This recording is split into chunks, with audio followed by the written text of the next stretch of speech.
하나님의 은혜로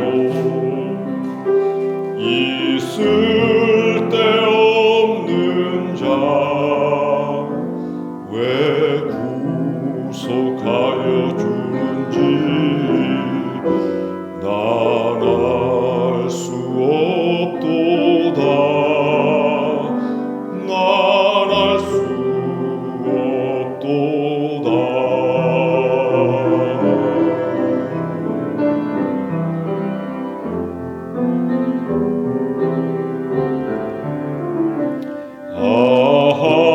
하나님의 은혜로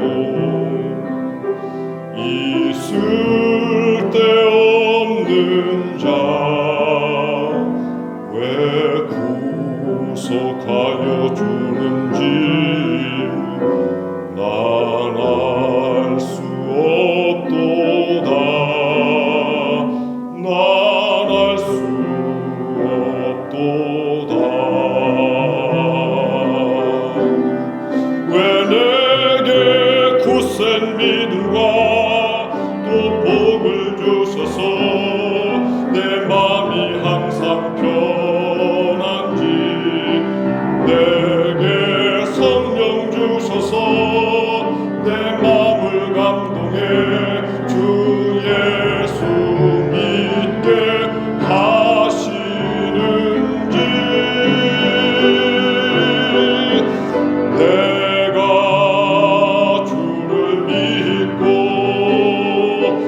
내가 주를 의지함은 나의 모든 형편 잘 아시는 주님 나의 약함 아시고 나의 아픔 만지시며 늘 돌보아 주실 것을 난 확실히 아네.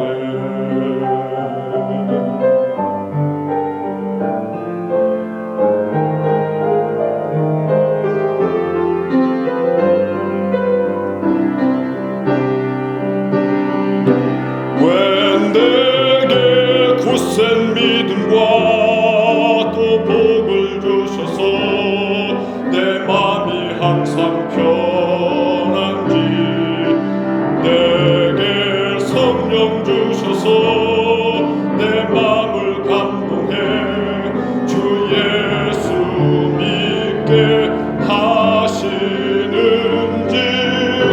알 수 없도다.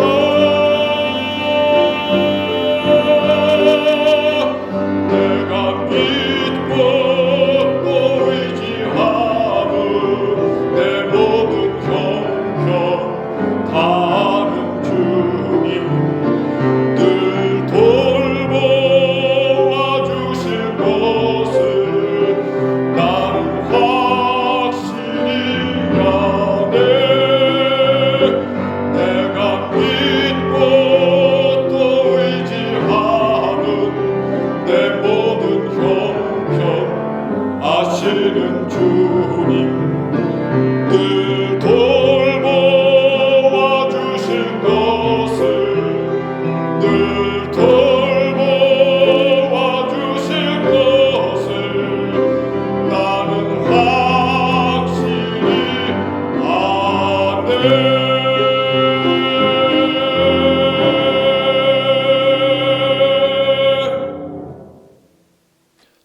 나무처럼 나무가 나무끼리 어울려 살듯 우리도 그렇게 살 일이다. 가지와 가지가 손목을 잡고 긴 추위를 견디어 내듯 나무가 맑은 하늘을 우러러 살듯 우리도 그렇게 살 일이다. 잎과 잎들이 가슴을 열고 고운 햇살을 받아 안듯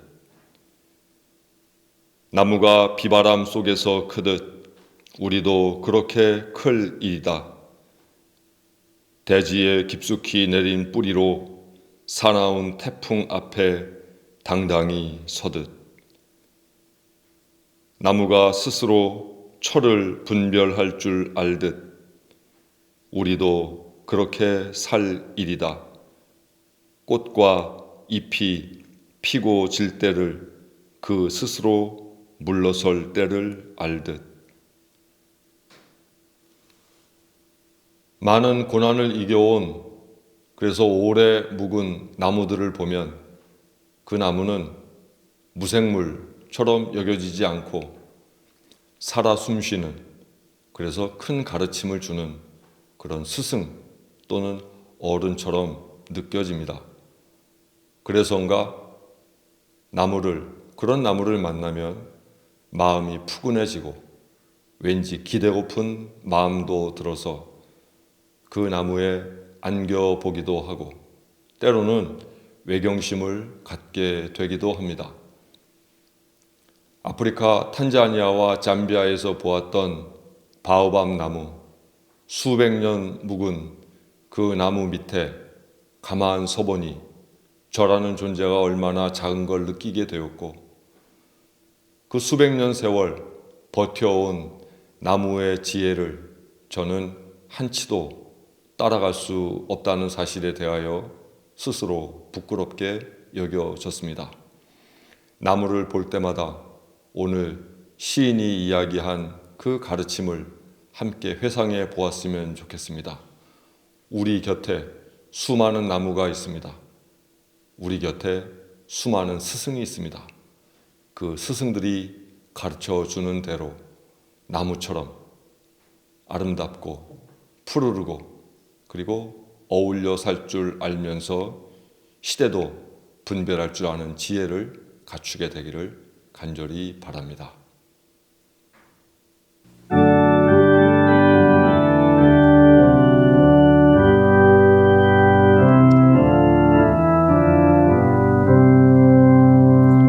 오 거룩하신 주님 그 상하신 머리 조롱과 욕에 쌓여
하나님, 강물에 옅게 얼었던 살얼음판 걷는 듯 서늘한 느낌 안고 살아온 한 주간이었습니다.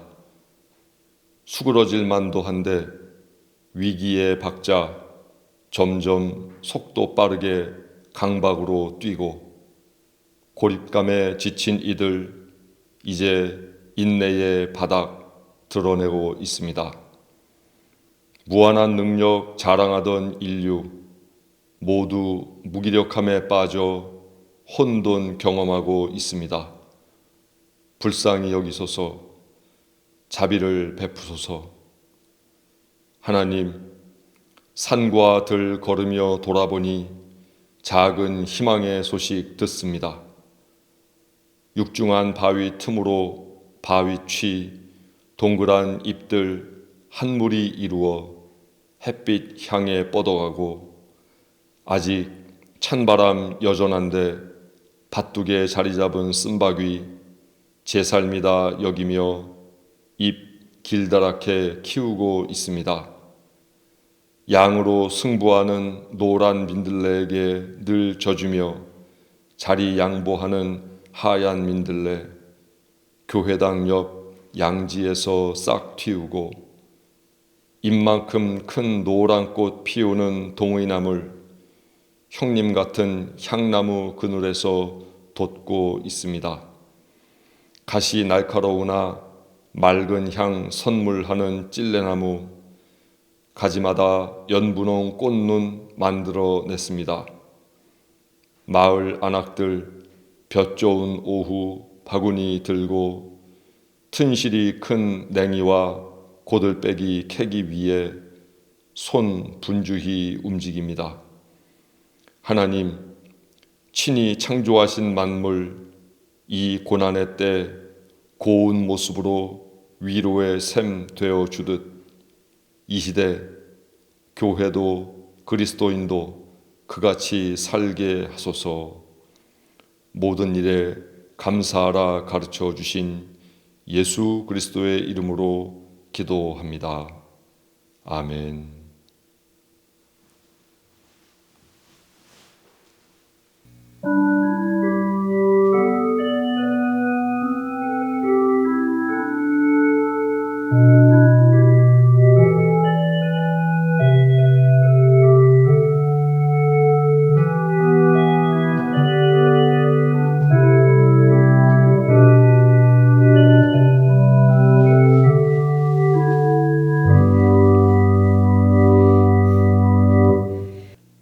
그리스도께서 우리를 해방시켜 주셔서 자유를 누리게 하셨습니다. 그러므로 굳게 서서 다시는 종살이의 멍에를 매지 마십시오.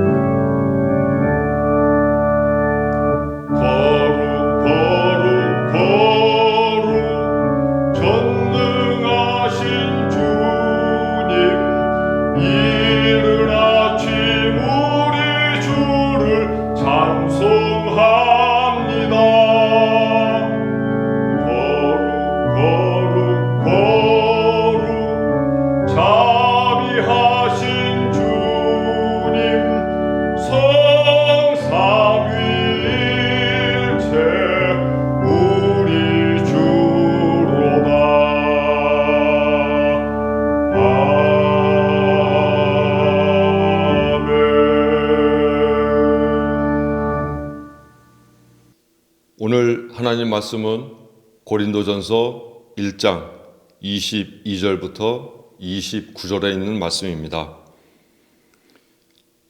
유대인은 표적을 구하고 헬라인은 지혜를 찾으나 우리는 십자가에 못 박힌 그리스도를 전하니 유대인에게는 거리끼는 것이요 이방인에게는 미련한 것이로되 오직 부르심을 받은 자들에게는 유대인이나 헬라인이나 그리스도는 하나님의 능력이요 하나님의 지혜니라. 하나님의 어리석음이 사람보다 지혜롭고 하나님의 약하심이 사람보다 강하니라. 형제들아, 너희를 부르심을 보라. 육체를 따라 지혜로운 자가 많지 아니하며 능한 자가 많지 아니하며 문벌 좋은 자가 많지 아니하도다. 그러나 하나님께서 세상에 미련한 것들을 택하사 지혜 있는 자들을 부끄럽게 하려 하시고 세상에 약한 것들을 택하사 강한 것들을 부끄럽게 하려 하시며 하나님께서 세상에 천한 것들과 멸시받는 것들과 없는 것들을 택하사 있는 것들을 폐하려 하시나니 이는 아무 육체도 하나님 앞에서 자랑하지 못하게 하려 하심이라. 아멘. 오늘 본 말씀에 보면 세 부류의 사람이 나옵니다. 한 부류는 유대인, 두 번째 부류는 헬라인, 그리고 세 번째 부류는 바로 그리스도인입니다. 이 세 부류는 추구하는 것은 유사한 듯 보이지만 그들이 추구하는 것에 대한 접근 방법은 완전히 다릅니다. 오늘 바울은 바로 그것을 지적하면서 그리스도인이 그리스도인답게 궁극적인 것을 추구하는 모습과 자세에 대해서 우리에게 가르쳐 주고 있습니다. 우린 먼저 이 세 부류가 어떻게 궁극적인 것을 찾아가는지에 대해서 살펴보아야 합니다. 먼저 유대인들의 경우를 보자면 그들은 늘 궁극적인 존재인 하나님에 대하여 그분이 살아있다고 하는 증거, 그것을 표징 또는 기적으로 찾아내려고 늘 노력해 왔습니다. 그것에 의지해서 신앙을 유지해 왔습니다. 그래서 그들은 모세를 통해서 홍해가 갈라지고 또 애굽에 10가지 재앙이 내리고 여호수아 때에는 해가 하늘에서 멈추는 것과 같은 그런 기적들이 하나님께서 살아계시다고 하는 증거라고 믿으면서 그들의 신앙을 유지하려고 했습니다. 이러한 태도는 사사기 6장에 나오는 사사 기드온에 있어서도 마찬가지로 볼 수 있습니다. 하나님께서는 이미 하나님께서 부르신 기드온에게 내가 너와 함께 하겠다라고 약속을 해 주셨습니다. 그럼에도 기드온은 하나님께 계속해서 하나님의 살아계심을 보여달라고 당신이 진정한 하나님이심을 알려달라고 증표를 요구합니다. 사사기 6장 17절에 보면 이렇게 말씀합니다. 참으로 나를 좋게 보아주신다면 지금 나에게 말씀하시는 분이 정말로 주님이시라고 하는 증거를 내게 보여주십시오. 유대인들에게는 증거가 중요했습니다. 그 증거로서의 기적이 중요했습니다. 오늘날로 이야기하면 그리스도인이면서도 끊임없는 어떤 체험에 빠지게 되는 것, 체험을 통해서 자기의 신앙을 확증받으려고 하는 자세가 바로 이 기드온의 자세와 유사하다고 볼 수 있습니다. 물론 하나님을 믿을 때에 체험은 대단히 중요합니다. 체험을 통해서 하나님이 살아계시다고 하는 사실을 확신할 수 있기 때문입니다. 그러나 그렇다고 해서 이 체험을 반복적으로 느끼려고 한다면 삶이 망가지게 되어 있습니다. 날마다 하늘의 기적이 365일 우리에게 펼쳐진다면 우리는 그 기적을 감당할 만한 체력도, 마음도, 영성도 유지해낼 수가 없을 것입니다. 체험 그 자체를 믿음이라고 여기고 좋은 신앙이라고 여기는 것, 그것은 어찌 보면 대단히 큰 착각입니다. 유대인들의 경우가 그러했습니다. 그들은 하나님께서 살아계시다고 하는 표적이 있어야 된다고 굳게 믿었고 그 표적을 발견하기 위해서 그들은 스스로 할례를 받기도 하고 눈에 보이는 또 생활상에 보이는 율법 규정을 선택하여 그것을 하나하나 지켜감으로 해서 하나님의 살아계심을 체험하려고 했습니다. 일상 속에 뭔가 기적적인 일이 나타나야만 그들이 제대로 살고 있다고 여기면서 그렇게 기적을 요구했던 것입니다. 두 번째 부류는 바로 헬라인들입니다. 헬라인들은 하나님께로 인도하는 어떤 심오한 세계를 늘 갈구하면서 살았습니다. 그래서 그들은 지혜를 얻을 수 있는 사유와 철학에 빠져서 살았습니다. 뭔가 어떤 사안이 있을 때 그들은 합리적으로 설명해야 했고 철학적으로 사유해서 그것이 옳다라고 여길 때 스스로 지혜를 얻을 수 있다고 생각했던 것입니다. 하나님의 존재를 어떻게 해서든 말로 표현하고 증명하려고 했다는 말입니다. 그래서 그들에게는 아무리 홍해가 갈라져도 하늘에서 해가 멈추었다고 해도 그것은 별로 중요한 일이 아니었습니다. 왜냐하면 그것은 합리적으로 설명될 수도 없고 철학적인 사유에서 그러한 내용들은 제외될 수밖에 없었기 때문입니다. 더구나 한 사람이 죽어서 온 인류를 구원한다고 하는 십자가 사건은 도대체 그들에게는 비합리적인 일이었고 도대체 증명하거나 설명할 수 없는 일이므로 그들은 예수 그리스도의 십자가 사건을 무시할 수밖에 없었던 것입니다. 이렇게 보면 유대인들은 삶 속에서 초자연적이고 비합리적인 기적에 매달렸고 헬라인들은 합리적이고 철학적인 사유에 매달려서 어떤 궁극적인 것, 즉 지혜를 얻으려 했던 것을 알 수 있습니다. 재미있는 것은 상반된 입장을 가진 이 두 민족에게 예수 그리스도께서 십자가에서 돌아가신 이 사건은 공통적으로 믿을 수 없는 일, 설득력이 없는 일로 치부되었습니다. 그래서 바울은 오늘 우리가 읽은 23절 말씀에서 그렇게 이야기합니다.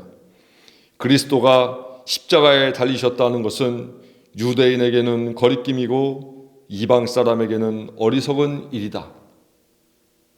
그와 같이 유대인에게도 헬라인에게도 십자가에 달리신 예수 그리스도에 관한 소식은 받아들여질 수가 없었습니다. 유대인들에게 십자가는 무기력함 그 자체였습니다. 왜냐하면 세상을 구하러 오시는 메시아는 이 세상을 구원하시기 위하여 우주적인 사건을 벌이시고 하늘의 세력을 동원하여 온 인류를 구원하는 천지개벽의 사건을 일으켜야만 온당합니다. 그들은 하나님께서 인류를 구원하시기 위해 뭔가 우주적이고 폭발적이고 강력한 사건이 나타날 것이라고 그렇게 간주하고 있었습니다. 따라서 그들의 눈에 십자가는 결코 하나님의 구원 사건을 상징할 만한 어떤 의미도 갖지 못했고 어떤 능력도 갖지 못했습니다. 그 이유는 십자가는 곧 그들이 바란 우주적인 기적이 아니었기 때문입니다. 단지 그것은 예수께서 무기력한 모습, 무기력하게 십자가에 달리셨다는 그 일밖에 그 외에 아무런 가치도 없었다고 하는 것입니다. 그래서 유대인들은 십자가 사건을 믿지 않았습니다. 이방인들에게 마찬가지로 십자가 사건은 말도 안 되는 실없는 소리에 지나지 않았습니다. 그들에게 있어서 메시아는 소크라테스나 아리스토텔레스나 플라톤처럼 논리와 증명을 통해서 하나님께로 가는 길을 일러주는 현자여야 했고 지혜로운 사람이어야 했습니다. 그러나 단지 십자가에 달려 죽는 것만으로 하나님께로 가는 길을 인도해 줄 수 있다. 그것은 아무것도 증명할 수 없는 불합리한 일이라고 그들은 여겼던 것입니다. 그들에게 십자가는 그저 어리석은 일이었습니다. 실없는 소리였습니다. 이제 문제는 그리스도인입니다. 바울은 24절에서 이렇게 이야기합니다. 부르심을 받은 사람들, 즉 그리스도인들에게는 그리스도께서 하나님의 능력이요 하나님의 지혜다라고 말씀하고 있습니다.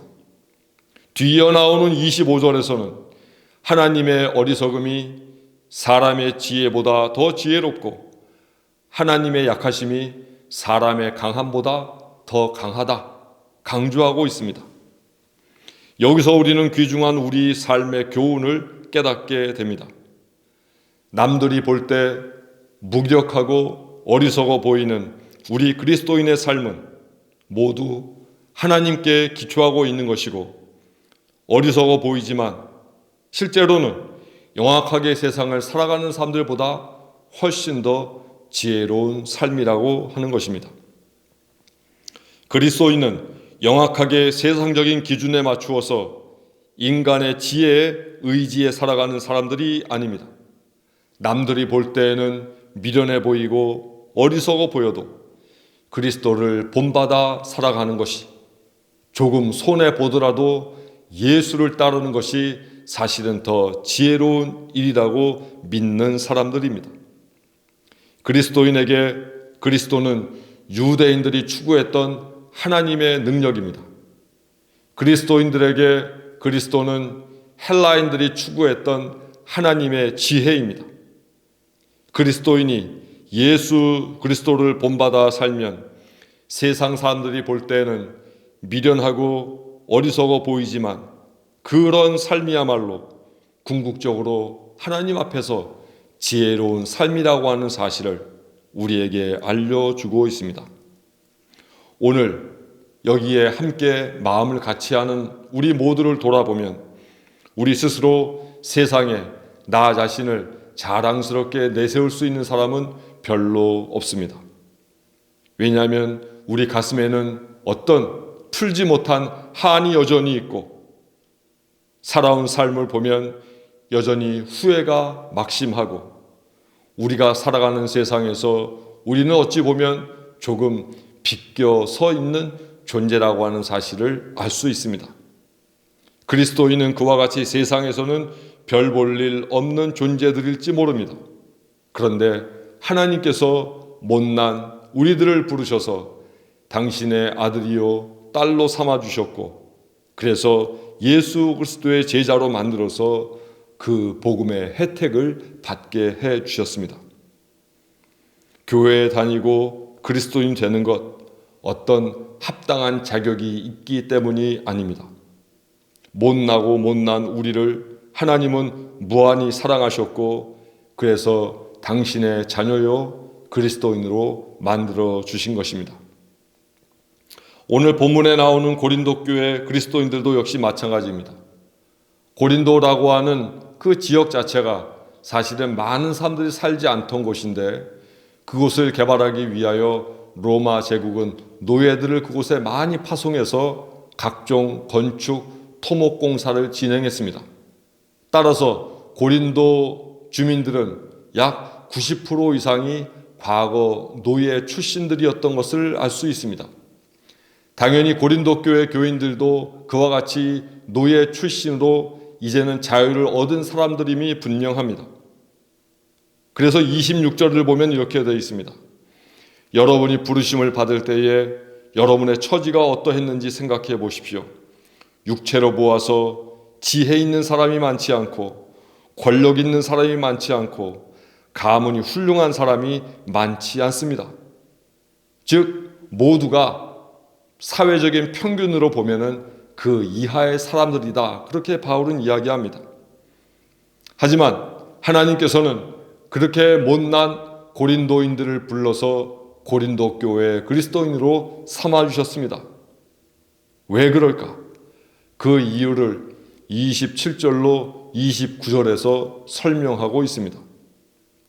하나님께서는 지혜 있는 자들을 부끄럽게 하시려고 어리석은 것들을 택하셨고, 강한 것들을 부끄럽게 하시려고 세상의 약한 것들을 택하셨고, 잘났다 하는 사람들을 없애버리시고 그들을 부끄럽게 하시려고 세상에서 비천하고 멸시받는 사람들을 택하셨다.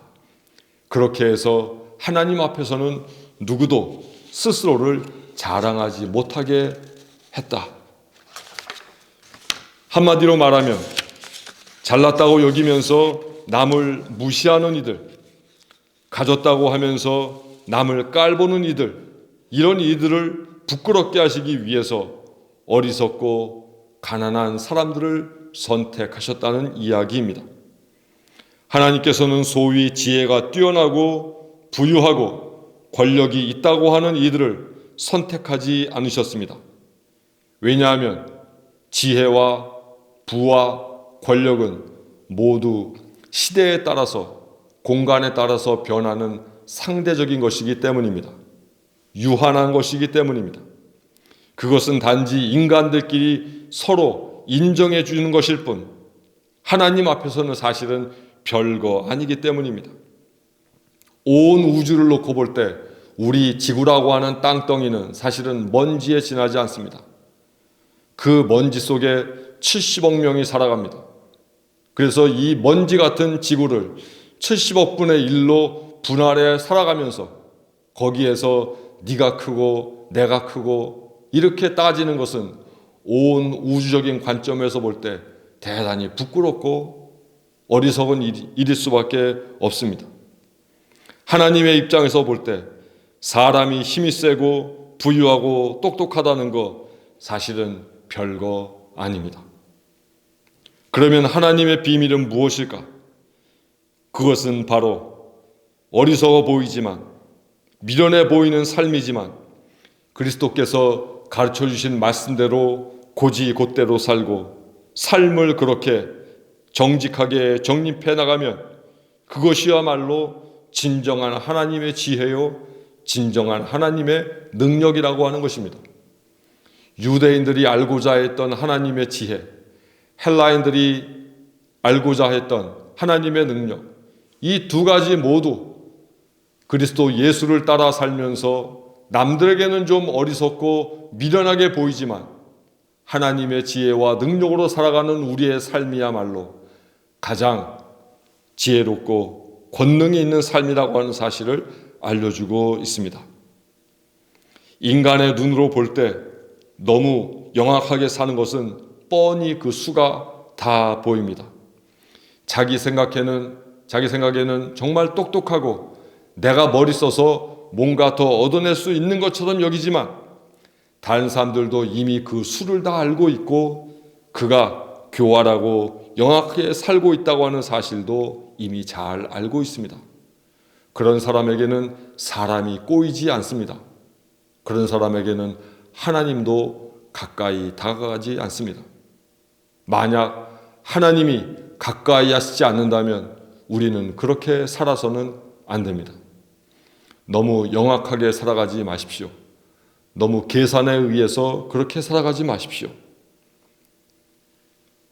사람들이 볼 때 조금은 어리석고 그리스도의 진리를 따라서 사는 것이 뭔가 미련해 보일 수도 있지만 거기에 진정한 행복이 있고 구원이 있고 진정한 하나님의 나라가 있습니다. 그렇게 살아야 우리 모두 하나님의 자녀가 될 수 있고 그리스도 예수의 제자가 될 수 있는 것입니다. 사랑하는 교회 여러분, 너무 능력 있는 사람으로 살려고 애쓰지 마십시오. 너무 지혜롭고 영악하게 살려고 애쓰지 마십시오. 남들이 볼 때, 하나님이 볼 때 조금 어리석게 살아가십시오. 좀 바보처럼 살아가십시오.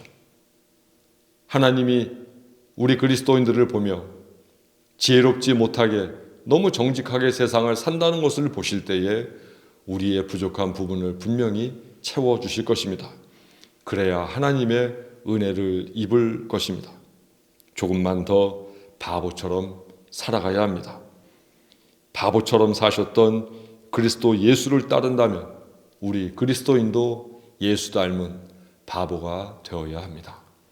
기도하겠습니다. 하나님, 뭔가 똑똑해지고 싶었습니다. 그리고 뭔가 결정권이 있는, 좌우할 수 있는 권력도 얻고 싶었습니다. 또 강해지고도 싶었습니다. 그러나 그것은 하나님과 멀어지는 길밖에 되지 않음을 오늘 말씀을 통하여 깨닫게 하시니 감사합니다. 너무 영악하게 살아가지 않게 하옵소서. 너무 교활하게 계산하며 살지 않게 하옵소서. 아득바득 내 것을 챙기기 위해 야박해지지 않게 하옵소서. 조금은 손해보며 바보처럼 바보이신 예수 그리스도를 따르면서 살아가는 모든 그리스도인 되게 하옵소서. 예수 그리스도의 이름으로 기도합니다. 아멘. 평화의 인사 나누시겠습니다. 순수하게 조금은 어리석게 살겠습니다.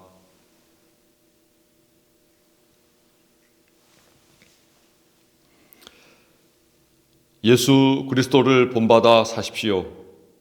언제 어디서나 누구에게나 그리스도인이 되십시오. 모든 일에 감사하며 사십시오. 합리적인 기준으로 볼 때 예수 그리스도의 십자가 구원은 어리석고 불합리한 것이었습니다. 그러나 예수께서 바보처럼 행하신 그 일이 인류를 구원하고 새로운 가치를 만들었습니다. 바보를 따르는 바보들이 되십시오.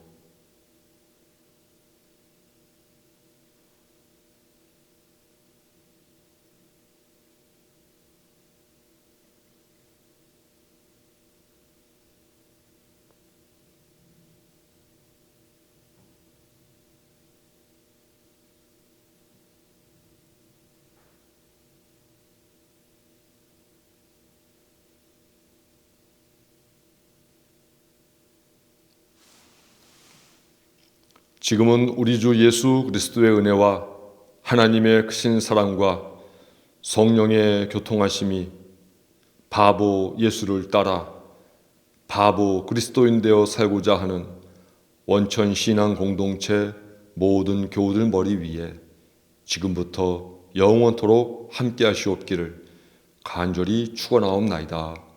아멘.